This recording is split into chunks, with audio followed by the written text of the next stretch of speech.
Being able to play a real life pirate.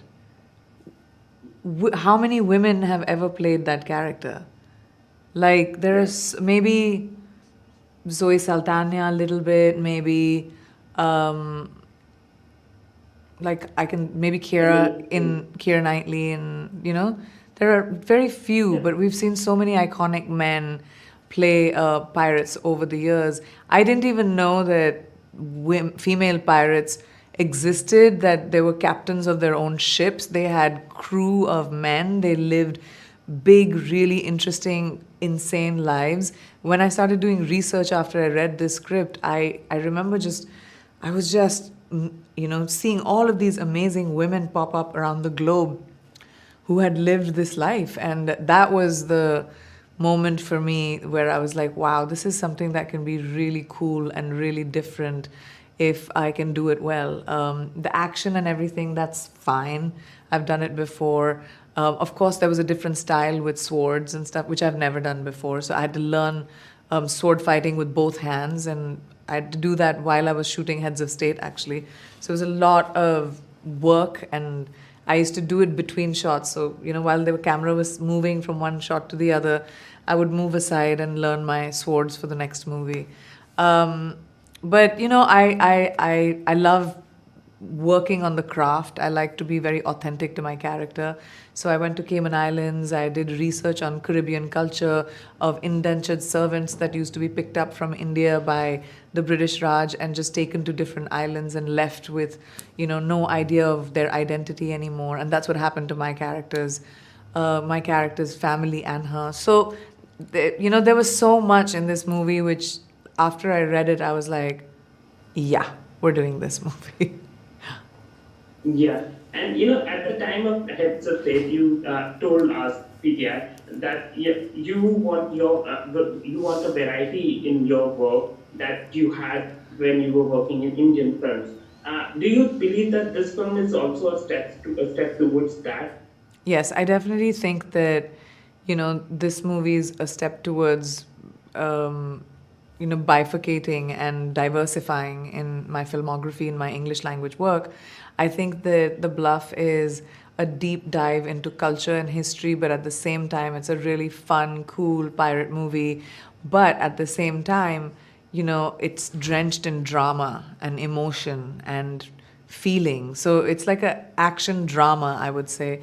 And that, being able to explore different genres is really exciting to me. So I was very happy to be doing this movie. Yeah, and I want to quote something from your recent address to Harvard. Gosh, And what did I say now? there you said that you are in search of a legacy. So what does the word mean to you personally? After having worked so much, for so many years.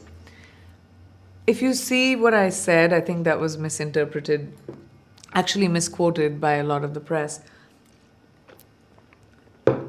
What I was saying was that I had done an interview many years ago, I don't remember when this was, for Time magazine, when I was on their cover for the 100 most influential people. And I remember in that interview, I was very disturbed when I came into that interview because I was on a phone call, something happened, and I was emotional. And the first thing that came out of my mouth when the interviewer asked me what I wanted 10 years from now, I said, I want a legacy. Now, 10 years later, I don't know what the word legacy means anymore. What it meant to my 30-year-old self is completely different than what it means to me. I think being able to have the privilege of having a job where you get to be able to take the time to spend with your family and have a job and a career is such a position of privilege, and I take that very seriously. Most people in life have to work every day, and some people don't even like the jobs that they have, but they have to do it to survive and to support their families. And I think that for me, that is the real win, is I want to be able to do work as an artist that push me, and where I surprise not just myself, but an audience that has been so loyal to me for almost 25 years, you know, where I can show different parts of me and, you know, give as an artist, and at the same time, you know, be able to be present with my family. Now I feel like that would be my answer. Yeah, and just a quick question, because you have made such a huge mark in Hollywood with your work. So what was that? What was there? What was the moment when you felt that okay, I have arrived? Not in terms of success, but in terms of confidence. Oh, my first day I arrived into Hollywood. I never walked with a sense of weakness. Um, Even if people didn't know me, it didn't matter. I know what I bring to the table.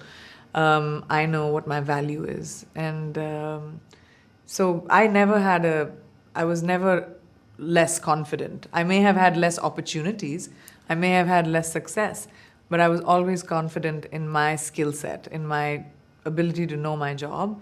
And I'm a very hardworking person. I spend a lot of time learning about any character or any skill that I have to learn.